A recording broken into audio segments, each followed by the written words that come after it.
Hi everyone, good morning. I'm Melissa and today is a very special day because we're going on our school field trip. In this vlog, ipapakita namin sa inyo yung buong journey namin from madaling araw hanggang sa pag-uwi namin sa gabi. Hi guys, I'm Ryzen. This field trip is not just about fun, but also about learning outside the classroom. Bibisita pala kami sa different places that focus on technology, industry, and entertainment. Kaya sobrang exciting talaga nito. So, if you're ready, samahan nyo kami sa field trip na to.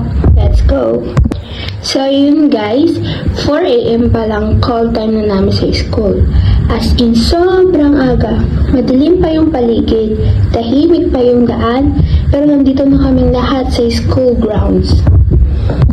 So yun na nga, makikita mo talaga sa mga mukha ng estudyante na meron pang mga antok, yung iba may glasses pa nga may mga hawak na kape or energy drink, at yung iba naman mukhang kakagising lang talaga.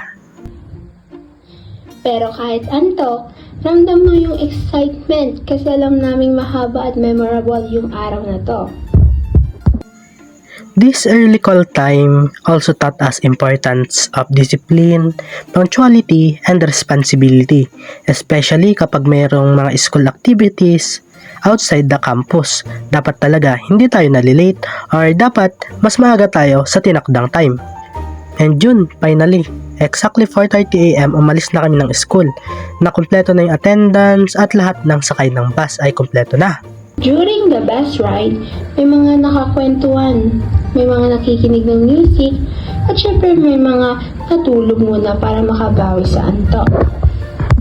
The bus ride became bonding moments for everyone. Nag-share ng mga story, nag-joke, at hindi mawawala yung pag-share ng mga pagkain. This part of the trip already felt special because we were all together, sharing the same excitement. So our first destination is Y Museum, and this museum is very different from the traditional ones. Y Museum focuses on robotics, innovation, science, and technology, presented in a fun and interactive way. Habang papasok pa lang kami ng Museum Y, mapapansin mo na agad na futuristic yung vibe.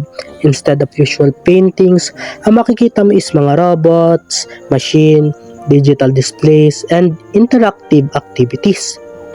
We learn about how robots are designed, how they move, and how technology helps make work easier and more efficient.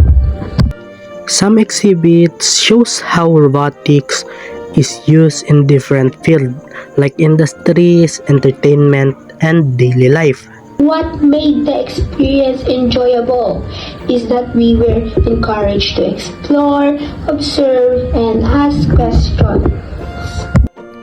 Actually, hindi siya boring. Learning felt exciting because it was hands-on and engaging. Y Museum show us how innovation and creativity can work together to shape the future. Sa pagbisita namin sa Museum Y, na-inspired kami para ma-appreciate yung science and technology, especially how robotics plays an important role in modern society. After Y Museum, our next destination was the Lucky Me Factory.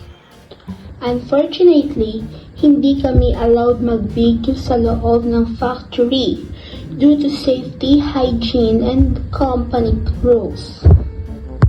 Even without recording, the experience was very educational. We learned the step-by-step process on how Lucky Me products are made from raw materials, production, quality checking, hanggang sa packaging.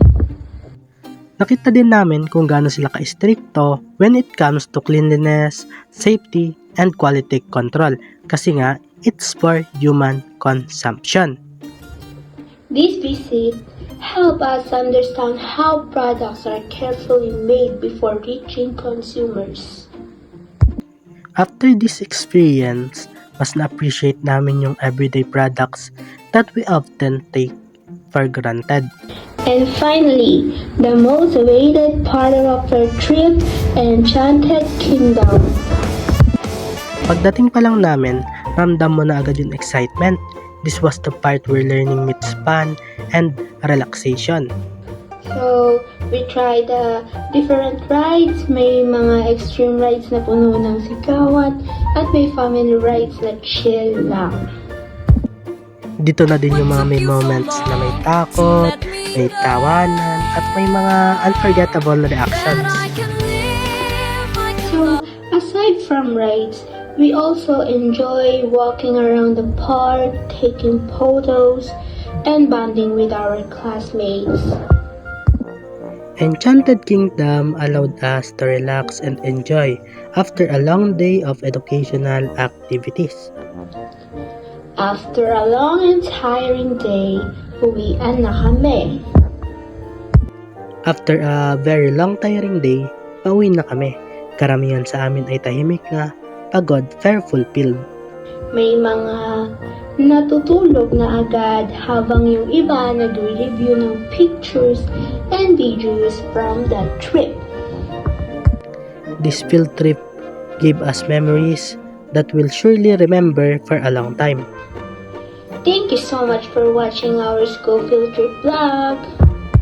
We hope you enjoy joining us sa pag-explore ng Museum Y, Lucky Me Factory, and Enchanted Kingdom. This trip showed us that learning doesn't only happen inside the classroom. It can also happen through experiences, exploration, and fun. Don't forget to like, share, and subscribe. See you on the next field trip. Bye-bye! Sa bawat biyahe, sa bawat tawanan, at sa bawat pagod na nararamdaman namin ngayong araw, naalala namin na hindi lang kami mga estudyanteng humahabol sa grado. Kami ay mga taong natututo sa daan, sa karanasan, at sa isa't isa. At sana, habang pinapanood ninyo ang vlog na ito, maalala rin ninyo na ang tunay na kahulugan ng pagkatuto ay hindi lang matatagpuan sa loob ng 4 na sulok ng silid-aralan, kundi sa mga sandaling hinahayaan natin hubugin tayo ng mundo. When I take to